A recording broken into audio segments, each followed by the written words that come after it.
Kings talk, and so much more. Live and local. Alan Stiles on Sactown Sports. Joined by Chris Watkins and Frankie Carticelli. Brendan will be in. He is working vigorously on a new piece that you can check out on Sactown Sports. That's coming up. Guys, so we were having some fun, and it feels like it was 20 minutes, but it was probably more like 40. And Chris, the only thing I want to get into, we're going to have this quick conversation. Okay. Then we're going to get into the Kings, and then maybe if we've earned it, if we've stayed on topic enough, we can go back to it. But Chris, you were agreeing with me about the fact that this is a conversation. It's not a one-sided Bay Area conversation. Sacramento's talk about it too. I would say, yes, it is definitely talked about.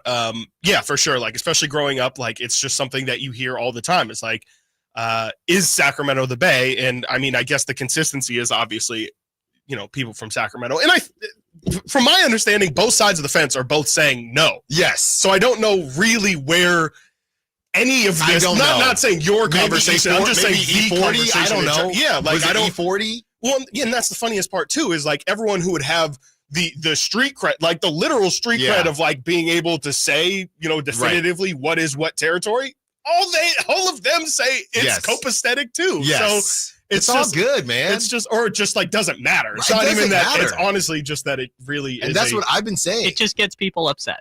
It definitely, definitely gets I don't know why. Because you're from the Bay Area. It's just, everyone, no one wants to be told that they fit in. Like, Sacramento wants to have their own thing, and that's more what it is. And they do. It's the farm to fork. Yeah, I think, yeah. We, like you said, we can talk about it later, but I think there's definitely influence for sure. But Christopher Laud had a great point, which is basically Sacramento wants to be respected by everyone, but no one to ever come here. I think is that true? Well, yeah. I mean, I would say there is a lot of everybody to an extent. Yeah. Because you drive up prices. That's what everybody's little town is. Frankie, what do you got? And then we'll move on, and then we'll go back. I got nothing. I just know that you a Bay Area. Don't look at don't do that. Don't do that. I didn't even say you're supposed to be my guy. You came in here flaunting your Alan Mita credibility. There is zero credibility. I am my child. Will you get over yourself? Is growing up here. Yeah.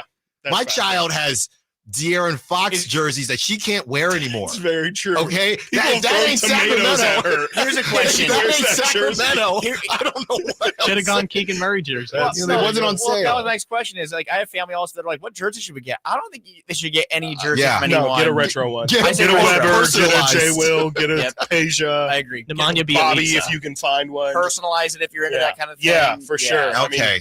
All right. Okay, we only did 3 minutes, so we're good there. Look at you. You're just beaming, ready. Not beaming, no pun intended. But I am beaming. The Warriors are playing the Kings today. How you feeling? I'm excited because it's the last time. It's the last time. You don't think that maybe there's a chance that a final play-in situation? There's no way. You're in the trenches. I'm more just like the Warriors can't be the what would it be 7 seed 7-8 and then maybe lose that 7-8. I mean, right now they're in pole position to skip all of it. I guess you're right. I mean, if the problem is, and we talked about, let's all pray that doesn't happen also, because I think collectively, if we all have to see these two teams play each other, and it's funny. I think we're just done. The Kings, like last year, it's not a playoff series. They beat the Warriors in the play-in. But if that were to be reversed this year, if the Kings and Warriors play in another play-in game, and then it just kind of defeats that image. It's kind of the rubber match in a way. And I don't think it's happening. The Warriors have where are they? The 11th. Well, I mean, pretty tough schedule still. 11th hardest strength of schedule going forward. I mean, they got some old guys too. Down the stretch. Yeah, and I was dead wrong on the Timberwolves. I had the Timberwolves dropping out, not for any particular reason. It's just they hadn't shown me anything. Julius Randle was injured. I thought they were dead to rights, and they've been rolling 6 straight. The problem with what the Warriors have been doing, Rockets have been winning. Timberwolves have all 3, 5, 6, 7. All of them have been winning, so no one's gained ground on anyone. So anything is possible. It is possible that the Timberwolves leapfrog the Warriors, and the Kings could help that if they get a W tonight, as Brendan Nunes joins us as well. Guys, just as far as the state of the Kings, and we'll start there. I kind of kicked off the show more so feeling like fans should be in the found money department, right? Not Monty McNair, not Vivek Ranadive, not Wes Wilcox, nobody there but fans. When you actually look at everything, and I know all three of you can speak to this even better than I can, to compartmentalize not the history of the Kings, just this season. It gets overshadowed by the Mavericks and the injuries and the trade. But if you remove the Mavericks, new coach or coach fired, a franchise guy traded, multiple injuries throughout the season. Let's not forget DeMar, Malik, and Sabonis being injured to kick off the season. I mean, what are we actually supposed to expect? And then you have a new number one option, more injuries with the schedule from hell in March. 9 seed, and if you get to 8, that's all fine and dandy. I'm in the found money department right now. I think that's a little bit of living like with amnesia. Like, I just think that you have to kind of take into context everything else. And, I think if you want to just have your, and I think it's totally fine. And there's definitely, like we always say, don't tell people how to fan. Some people fan with blinders on. It's like, if you're on my team today and then you're not tomorrow, like whatever, it's on to the next. Talk to me about what Zach LaVine's going to do, all this stuff. I just think that, as a fan, I would think that you would know what this season was supposed to be, what you're supposed to be building towards. And it just kind of feels like, to me, it feels like it would be you would constantly be thinking about, well, this isn't the direction that this was supposed to go. And I think just right now, I personally would be confused about what direction that is. And I think from everything we hear, it sounds like a lot of people are confused about what direction overall this is going. So I think in a way you can say that all that's going to get handled in the offseason. That's where let's I'm at. just enjoy whatever is in front of us. I think the problem is, it's been great so far. Doug's record since he took over. I think the problem is, frankly, the season's not over yet. And, right now they're 2 games above 500 and they have an incredibly tough schedule ahead of them. So while to this point, you could definitely say they've done well and, congrats to them. And there's no way I would bet on a Kings team to go through everything you just said and come out on the other side still breathing, still holding their head above water. But I personally just feel like, there's going to be some bumps along the road here. And I'm just not really, I don't know. Like, I just feel like there's still, the story isn't done yet. And that's why I would be a little bit hesitant to, feel like this is great. This is found money.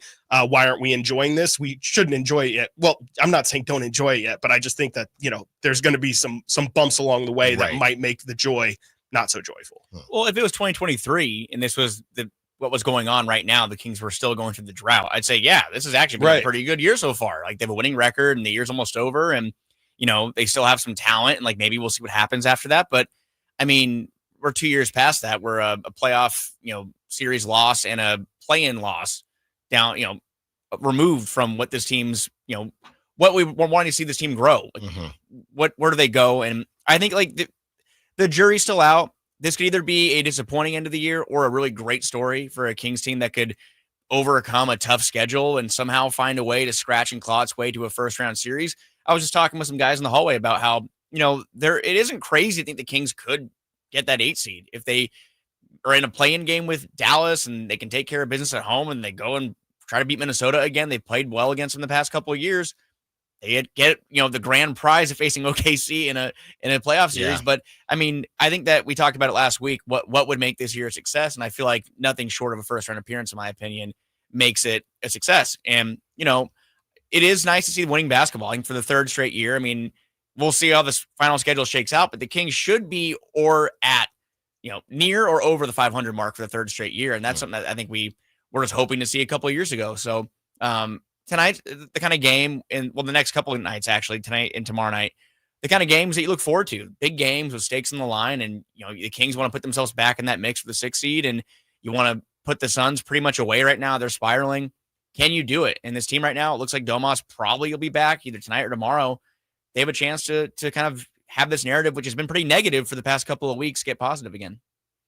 Yeah. Hello. Hi. I'm disappointed in myself for missing the Bay Area Sacramento conversation. We'll loop no back worries. around Yeah, at some I point, kind of I'm figured. sure. Just keep it clean. No, I mean, I think that I definitely heard that. I think that they're absolutely on point with what they're saying. I believe it's 20-13 under Doug Christie so far, and that's including a recent little, I guess you'd say, slip in these games. The New York one being the real disappointment. I think the Clippers and Denver losses, I'm good with saying that there were positives in those, even though it was disappointing losses. And, expectations are all relative. Frankie has a really good point that if this was breaking the drought, this would feel so much different.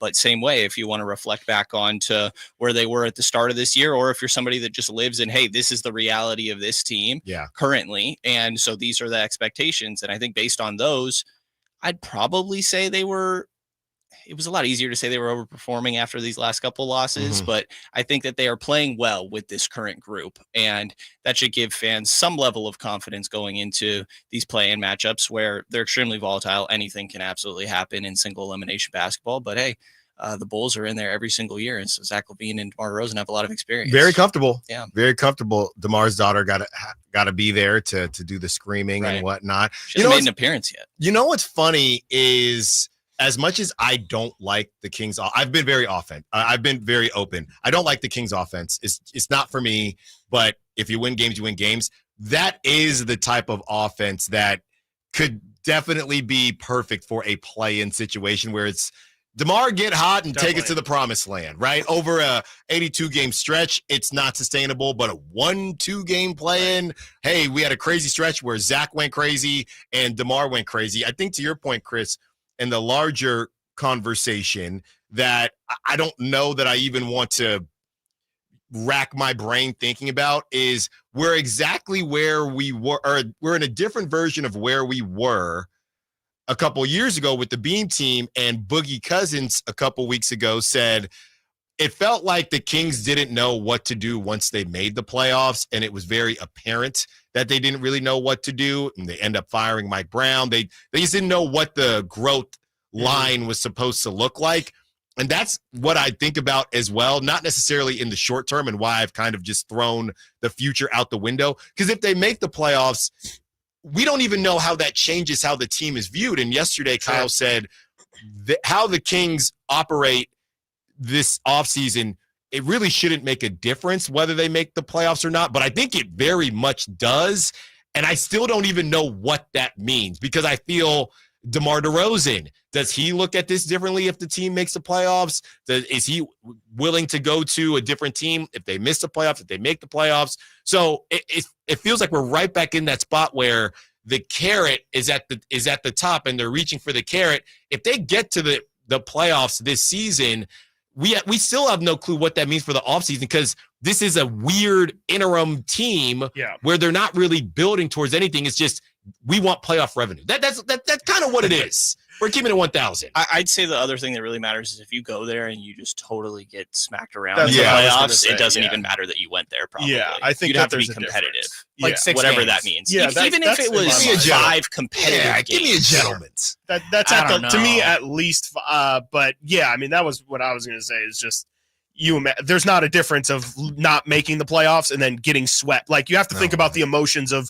going into all of those games and then losing. Like, if anything, it could even more so solidify somebody's feelings if it's negative. If DeMar DeRozan's on the fence about, it does making the playoffs really matter, and then you go into 4 straight games against OKC and just get the absolute doors blown off, like, you're probably going to feel like, well, that wasn't a great end to all this. And so, that's probably going to make you, again, not feel great. He's still in the playoffs, and we know what that, you got the shirts, and that's more for sure. Yeah, that's like me wanting to get a Yankee World Series shirt. That's going to get a lot of run in my house. Okay, well, there's somewhere out there. You just gotta find them, Frank. On the other side, something I got to be very careful with, but when you look at some of these point differentials, there are some similarities between Doug Christie's Kings and the Kings before he took over. Alan Salzak, that's sports.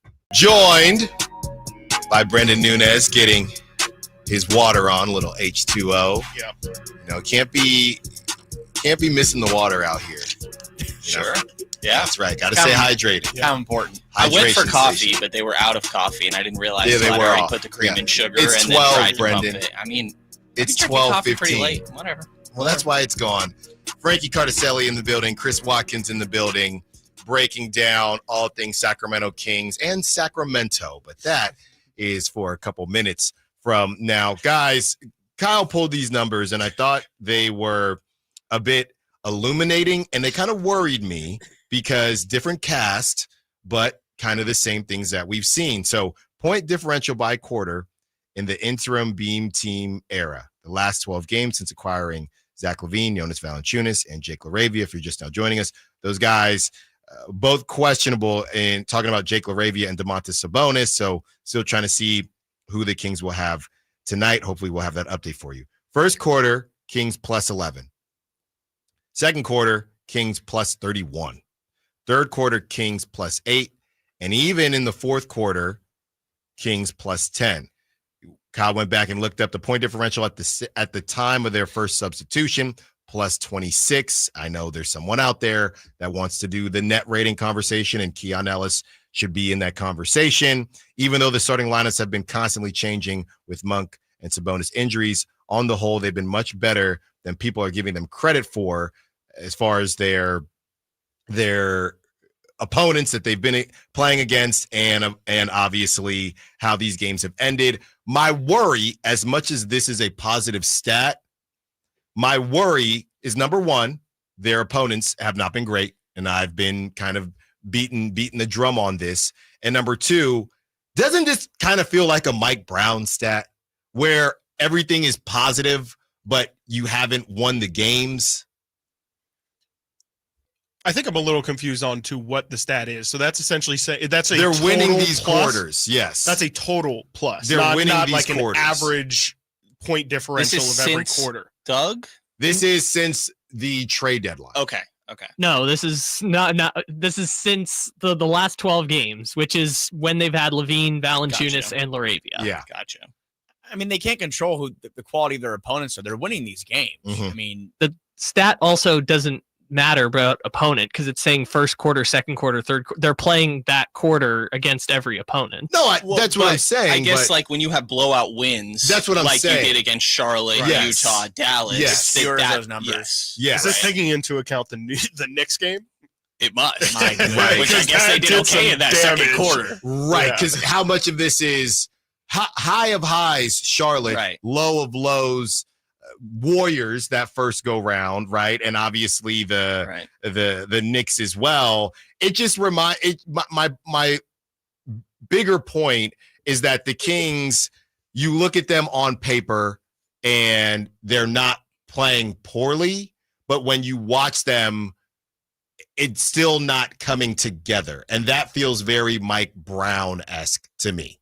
Maybe, but like to me, it's also a matter of, and you know, I don't want to go back and just say this would solve everything, but if they win that Clippers game, are we as concerned right now? If they would have beaten the Clippers, No, because they would have won, Frankie. no, but that's what I'm saying. It's like I know they would have won. What I'm saying is they lose by 1 point on a buzzer beater. That's a So difference. are they That's that a far off? difference. It's Ricky Bobby in these streets, Frankie. I think Frank's point, there's That's nothing right. they really did wrong in that possession. Kawhi, for In what example. possession? One- The Kawhi possession. Come on, guys. 1-on-5 left hand Bad shot. floater and it bounces in. No, but no, okay, expires. fine. Keon should have gone over to What I'm help. saying is- No. Bad My point is shot. not about, and don't get me started on that game. What I'm saying is No. Hold on now. Hold on. Okay. The defense has been better.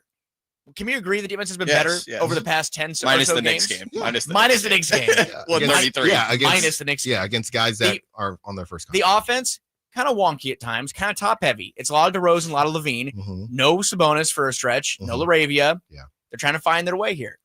I don't know if I can look at the past couple, that sample size or whatever you're laying out there, though, and say that because of whatever the quarter differentials are or whatever the splits are there. Well, you're the numbers guy, not me.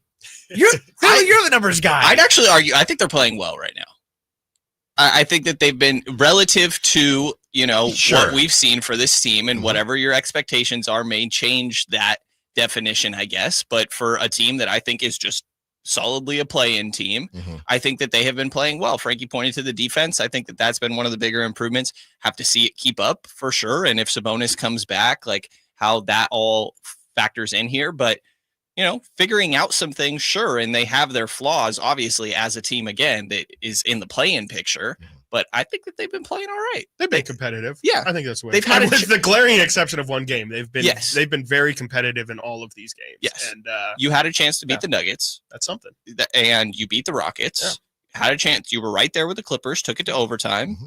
If you really want to get all, rose-colored glasses, it was a back-to-back against the Knicks. The Knicks were in town for a couple days. And they had lost 3 games in 4 nights. That's right. 3 games in 4 nights, so we'll see it. But I actually think that they've been playing fairly well recently. I mean, in their last 13 games, I mean, it's going back to before All-Star break, they're 8-5. They've won more than they've lost. Now tell me Now tell me who they beat. Pelicans, Dallas Pelicans. I mean, you have Charlotte, Utah, but they can't control that. So they're winning the games they quote unquote should win, which we've complained about on these airwaves for years. And now. I agree with you, and I've talked about that. That's another very alarming stat as well, as they're standing against teams above 500. Yeah, you saw that from Chris Biederman. Definitely, it was brutal. 100%, and I agree. So you need to beat the teams that you quote unquote need to beat, but they're beating the teams that they should beat. And the teams that they're falling short against are teams that are right there with them. Now, the Knicks are clearly in a different league. And I think that I can't remember who's. I think it was they Dave. just own the Kings. I think Dave was on the air or something saying that they didn't belong on the same floor. And yeah, honestly, I can't really argue. They did not seem like they were in the same league. It seemed like you're watching a different basketball game, which I've said before in the past, watching like the Celtics play against, the Warriors, and the Warriors were playing, in the finals that year. I was telling my wife, like, this feels like I'm watching a completely different league than when I'm watching the Kings at the time. And now I feel like the Kings right now are close, and they need to win games for sure, but I don't think that they're that far off. Like they have a chance tonight to prove it. And if they go out and lose by 25 tonight to the Warriors and, they get ran out of the gym like they did the first game post All-Star break, yeah, I'll eat those words. But I feel like that even though this team is a lot different, and this team is still not perfect, they haven't played a lot together with the entire roster. And remind you, when Sabonis and LaRavia were both healthy playing, Trey Lyles was out of the rotation. So this rotation can look a little wonky or a little different tonight too. They don't have much time, though, to figure it out. If they can win these next couple of games, I think it alleviates a lot of concerns, because if you beat the Golden State or the Suns or both of them, you get a little bit of cushion going into Memphis and Cleveland and Milwaukee next week. So, and I like them against, I'm not very high on Memphis, but I like them against Memphis. I just feel like, I don't think the Kings are a good team and everything's fine. I just feel like, are they a great team? No. Are they better than before the trade? I still don't know. I don't know if I'm not sure. I don't think so, but they're playing well on the offensive end. The shots are starting to fall from 3. They're shooting, I think, 46% from 3 in the 7 games leading into that Knicks game.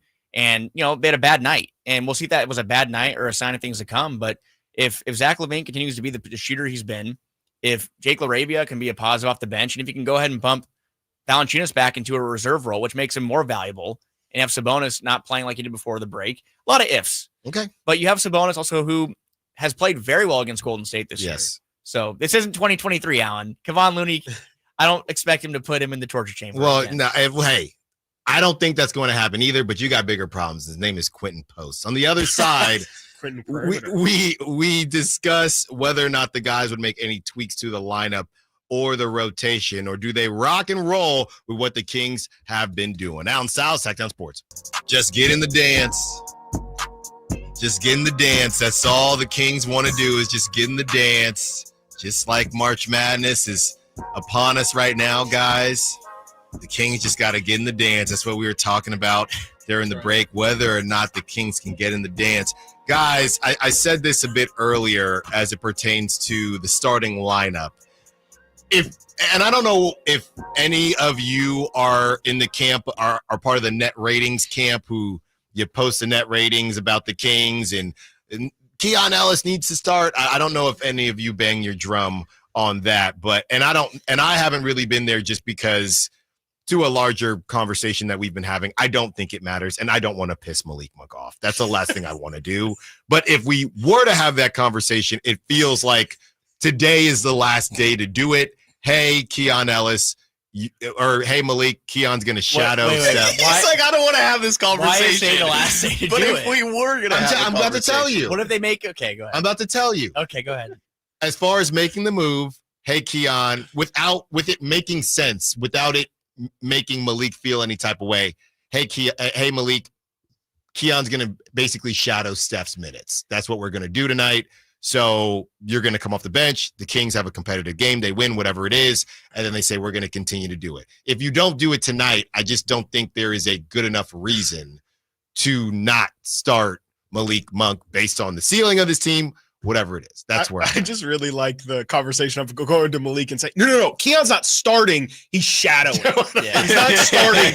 He's just shadowing. Yeah. And if it just so happens, that's what I'm saying. That's all it If is. Steph starts tonight, Keon's going to start. Right. Just so happens first whistle of the game, you're gonna come out, Right. And that first whistle happens to be me calling a timeout at the 11:44 mark. Yeah. So that's Might not work out in your favor starting. here, Malik. Yeah. Still starting. You're a secondary starter tonight. Yeah. So like a 6-man. Yes, Yeah, but yeah. not. We're not using that term. putting labels We're on not, it. we're not using, Right. we're not using that term. Would you guys make any tweaks? Are you there, or is it over? I mean, I think. Or is it over? No, I mean the Point. conversation. The This guy. conversation. I think Is that it all I over? do think that we're past the point where I expect a change to be made. Even though I was on with our buddy Matt George yesterday, and I said that I do think that the best version of this Kings team. I've said it a time and time, like a million times Yeah, on you've this been show. on this. The best version of this Kings team has Malik Monk coming off the bench. It's just the truth. The Kings do not have a true point guard anyway. Malik's really a good playmaker, mostly in pick and rolls, but I don't think he's really a traditional point guard. And if you put Keon Ellis in that starting group, you have players who can set up the offense or bring the ball down. You have Zach LaVine, you have DeMar DeRozan. Both of them really do spend a majority, especially when Malik was out, spend a majority of the time bringing the ball down to initiate anyway. Having that balance, though, is what's so important. And now that De'Aaron's gone, and De'Aaron was one of the Kings' best defenders, especially on ball, and he was, I think, top 6 or 7 in the league in deflections per game. You now have only Keegan Murray to pick up the slack there. And I feel like that's just kind of a non-winning formula, having one player who is a plus on the defensive end out of 5. That's not sustainable. And we saw it the other night against the Knicks. And Zach LaVine's a very gifted offensive player, but he hasn't been a positive on the defensive end. DeMar DeRozan hasn't been great on defense. Domas, we know that the Kings have to overcompensate on the perimeter to protect people attacking the paint. Valanciunas actually been a little better down there because we talked about it on our podcast, his physicality. That is, I think, what's been pretty notable in my opinion, the physicality.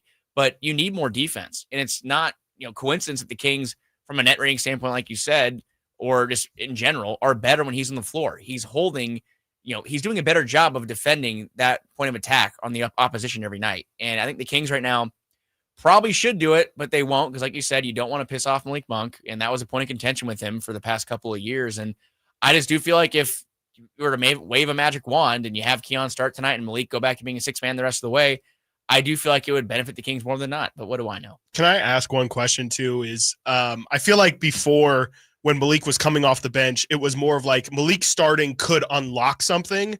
I think my answer would be I don't really know, honestly, if it matters if Malik or Keon starts, because I don't know if the conversation is Malik moving to the bench like unlocks something else. Like, does Malik moving to the bench? I think people thought Malik starting could take this team from a 7 seed to maybe like a 4 seed. Like, I don't know if there's another level of this team that's getting unlocked if Malik moves to the bench, and then it kind of becomes a basketball politics thing for me, where it's like you guys said, why piss off Malik if ultimately moving him to the bench is going to be maybe the difference of an 8 seed and a 9 seed. And so that's where I don't know if it should. We can have a conversation on whether it makes basketball sense or not, but if we're going to talk, is it going to happen? That would be my reason for thinking it's not going to happen. And that's why I don't think it's going to happen. But that is what you said, Chris. And not to get into the 8, 9, and I mean, it does give you a better chance, but you're going back to the larger conversation of, yeah. And that's where I've honestly, and I want to let you go, Brendan, as well. But that's been my whole conversation about Keon Ellis. I think Keon Ellis is a damn good ball player. But when we have, whether it's people in the chat, people on social media, people in the text, the fact that we have gotten to the point where Keon is the answer for all. Welcome to Sacramento, buddy. That in Welcome itself, to me, it's been Scout, is it's a been problem. KZ Okpala, Robert Woodard. For some people, Robert Woodard. Some people in this room, Harkless. Mo Harkless. Like, there's always the Captain Save-A-Bro, and it's gonna. That's what it ends up being here. Is there's always somebody, and it's it's the backup quarterback thing. Right. That's always the fan favorite is the guy who can unlock something else, and I'm not saying Keon isn't going to be somebody who you give him 30 minutes and maybe he will be somebody who makes a big difference, but that's just kind of traditionally how it always is somebody, they always fall, every fan base does it. They fall in love with a player and they're always the one that can unlock everything if they just get an opportunity. Yeah. And I see the logic though behind why people want Keon in that 100%. starting group. Like I think it's about balance, right? I think ultimately it's right too. What the idea of what it would unlock, right? And I agree with you, is that it would be easier for Zach LaVine, DeMar DeRozan, the guys currently on the floor to be like, all right, this is my time, and ideally I think it really would unlock Malik Monk actually, that when he's in that second unit, it's like, hey bro, this is all you now. Yes. Like quit, don't worry about setting other people up. Obviously he's still going to naturally do that, but like go do you, which is getting buckets essentially. And sure, there is playmaking mixed in there with all of that. So I get the conversation, but like really the conversation to me is the closing group. And that's where the hard feelings come into play, because you probably want a good perimeter and a good wing defender on the floor, and I go back a lot with the starting conversation, Mike Brown's comments of Bruce Bowen wasn't a better player than Manu Ginobili. It was just a better fit with that starting group, and Manu was still closing games. And I think that logic made a lot of sense for Malik and Keon in my mind. The Steph conversation, like you pointed out, makes a lot of sense, but there's plenty of teams that you can have that conversation about in the NBA.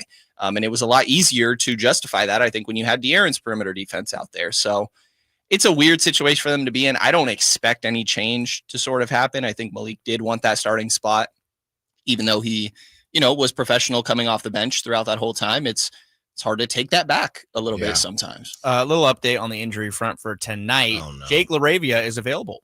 Let's go. Trey Lyles is now questionable with left leg soreness. Okay. Domantas Sabonis still questionable.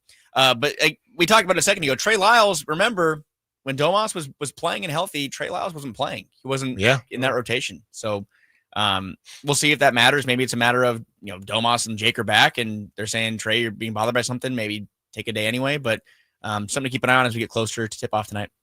Yeah, I will say this as far as the starting conversation, and that's where I just about in great call on the basketball politics term, Chris. That's why I think this ultimately won't happen and why I didn't spend a lot of time on it. I do think from the actual basketball perspective, and I like what you said there, Frankie, the difference between a point guard and he's a great playmaker in the pick and roll, because I think a lot of people see what he does, me, myself included, with Sabonis, and think that's a point guard, but there's more to that than simply. I was listening to someone, it might have been the Drive guys, and it was he's got to know where certain players like the ball and things like that, and there's a whole science to it. With that being said, you could go back and say, hey, to be fair, at least in the offseason, hey, Malik, to be fair, you were starting on a different team. You were starting with De'Aaron Fox. You were starting on that team with Zach LaVine now in the fold.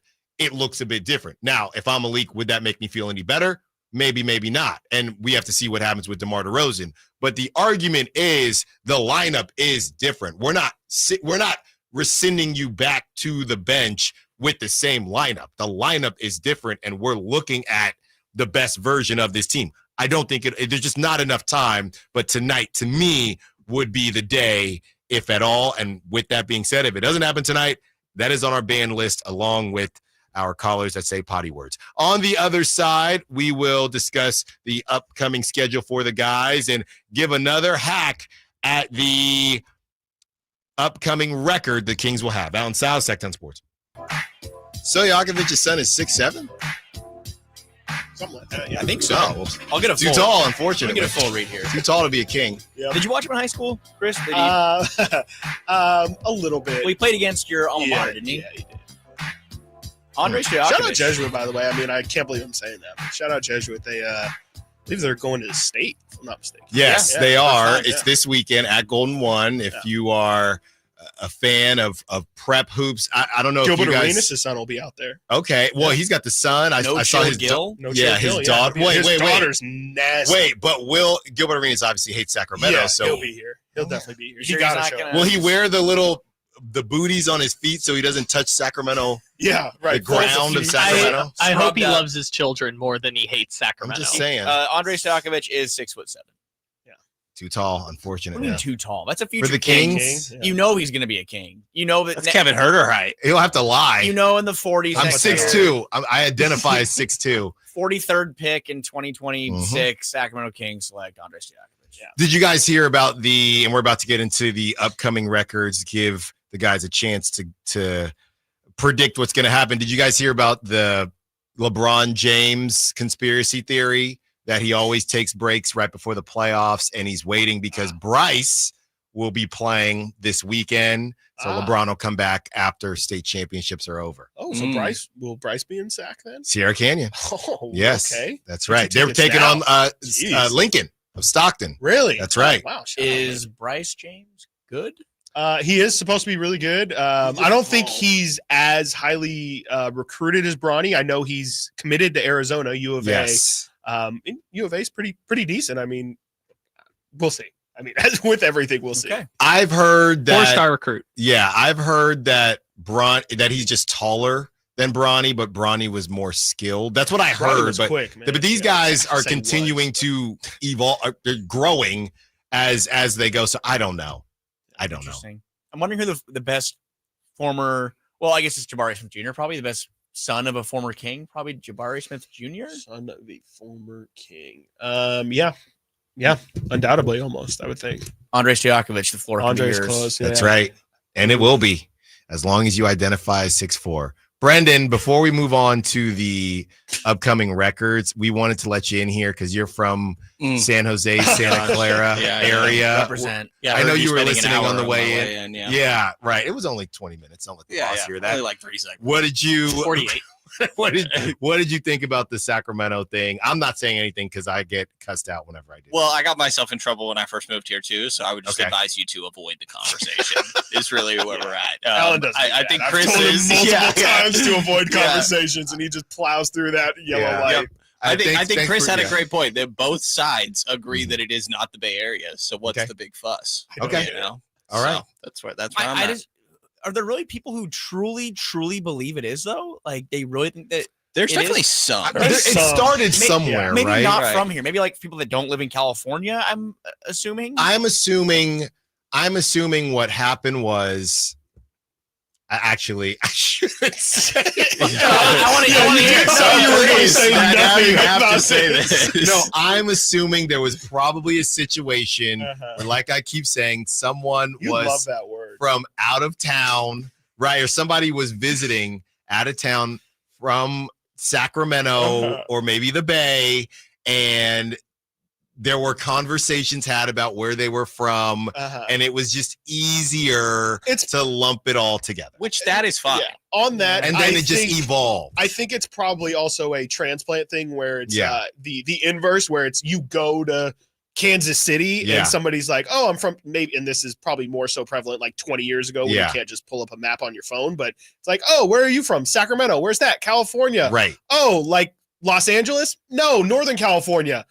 Like, okay, like near Yes. San Francisco? Right. Kind of. And Right. so I That's think what I'm saying. that would be my guess. Which makes it weird because Sacramento is the state capital. yes. So that's why I don't think that should happen. it's but- also like technically the valley and like That's the right. Bay, like And the there's- Bay is obviously and where's connected to- Vacaville? You know, I would I mean I think we've asked Whitey this, and because Whitey's a Vallejo, Whitey's a Yeah, Vallejo that's native, different. but like that's kind Vallejo. of that's like the real like, all right, what you know, Yes. is Six Flags real? To me, Six Flags is the start, but you know, we can talk about that another of day. what? Of the Bay.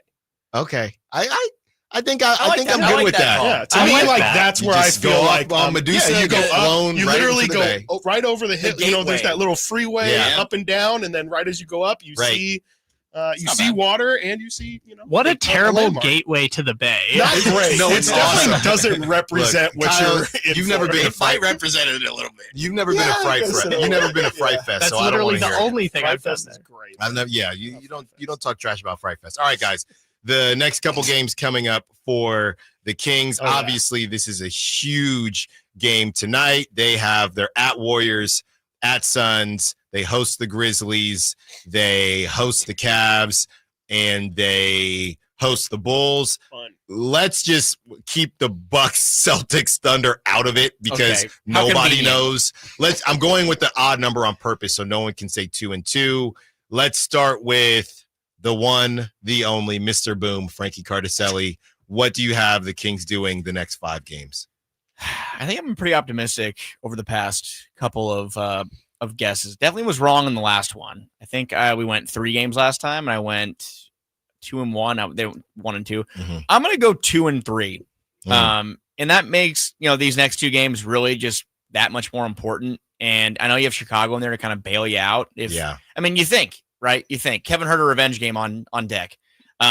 But I'm looking at these next 2 games really, and I think asking for a 2-game winning streak is probably a lot at this point in the year. But to me, we're talking about this Kings team ceiling. If you really want to maximize this group's potential, you got to take these 2 games, in my opinion. And they're not must wins tonight. I will say as close to a must win as you can get in mid-March. But I'm looking at these next 2 games and saying, if you can get one of the next 3 against Memphis, Cleveland, Chicago, that makes it that much more successful. But take the next 2 because they matter the most. These are the ones you really, really need. So. You have them going 2-3 before they host the Bucks, the Celtics, and the Thunder? Well, that's me being more on the pessimistic side. I'm saying 2-3, but I want them to get the next 2. Okay. I think they should get the next 2, but if they can split these next 2 and then, you take Chicago, I'm assuming then you go 2-3, that's fine. But take the next 2 and just see what you can get after that. I mean, that's what that's the greedy part of me, but my guess is 2-3. Okay. We bring the boom. There you go. That's what we do. Chris?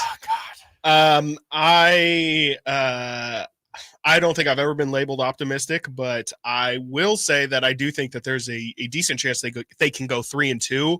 I feel like you can split Golden State. To me, I don't know. I just don't feel great about tonight. I feel like you could split one of Memphis and Cleveland. I feel like on the road, I was just looking at those above 500 and below 500 records for teams. The Suns are pretty much exactly like the Kings, where they're 20-13 against teams below 500. Mhm. They're 10-23 against teams above 500. Kings 9-21 against teams above 500. 24-10 against teams below 500. Technically, Kings still above 500, Suns still below 500. So I'm just going to take that as the Kings confidently winning that. Again, they've taken care of business pretty well. I'm going to use the same logic for the Chicago game. So if they can just split one of Memphis and Cleveland, which I would say traditionally they play really competitive games against both of those teams. Yeah. If you can just split one of those, there you go. That's a 3-2 little stint there before you go into a really tough 3-game stretch. Yeah, I think 3-2 is the sort of safe answer here. Definitely the Suns and Bulls games are the 2 that you look at and are like, all right, those should probably be wins, right? And then, I think there's a world where they win 4 of these games, to be honest. Yeah. Like, I think that they have a chance against the Warriors tonight. The Cleveland game is really the one where I'd be like, I don't know about this. That's the one where I have the lowest level of confidence. I But think they swept them last year, right? Or 2 years ago? The Maybe I'm Cavs? thinking of. Yeah, I think they might have split last year maybe, and they swept them in the Beam Team season. yeah, I can find I it. don't I know they remember off the swept top of them my in the head. Beam Team season. Yeah. Pretty confident in that. But I think the size that team has, Absolutely. and just, they've been playing phenomenally all year long. I think that you have a chance against the Grizzlies, though. The Kings have played them pretty well, and I think the physicality that the Kings have should help in that matchup, and I guess it should help in the Cleveland matchup as well. But I don't see that one going too well. I'll say 3-2 with a little bit of a chance at 4-1. Yeah, they split last year. They won both the year prior in the Beam Team year. But the Kings overall, they've won, 1, 2, 3, 4, 5, 6, 7 of the last 10 games against the Cavs. That'll be really exciting too. I didn't even think about that. Allen and Mobley against. You can use the JV Sabonis lineup too, and I'd probably give advantage to the beef on our side. Is that going to be a little better? Have the meat. Yeah, Is that going to be a little better than the Sabonis Len lineup that we saw? I would hope It's so. got to be. I would hope Gotta so. be. This is the point where I point out the last time Cleveland lost a basketball game, Valanciunas was a wizard. Hey, That's right. Well, and Alex Len is, he's a 3rd seeder right now. Guys, I got 4-1. It's very simple to me. Okay. Very you're gonna simple. You're gonna Back. split. Very simple. And that's what I'm It's talking not about. over. It's not. It's not over. That's what I've been saying. After we talk you off the ledge. No. At Warriors, at Suns are getting one of those bad boys. The Grizzlies, is Ja playing? Is Ja not? Who knows? They have no identity. That's 2-1. The Cavs second game coming off a back-to-back on the road. Donovan Mitchell's been in and out. Oh. That's 3 games right there. The Bulls are trash, 4-1. Guys, I'm can't going wait. 5-0. Oh, Is that Levine and DeRozan's return? No, okay, it's going to be. They were in Sacramento, or someone was in Gotcha. Chicago. Yeah, or the last time they were in Chicago, Kevin Levine Huerter. was still on. That's right. The Bulls. Yep. It will be Kevin Huerter, and I don't think he likes That's to right. shoot in Kevin this building. Huerter's Last time there. I checked.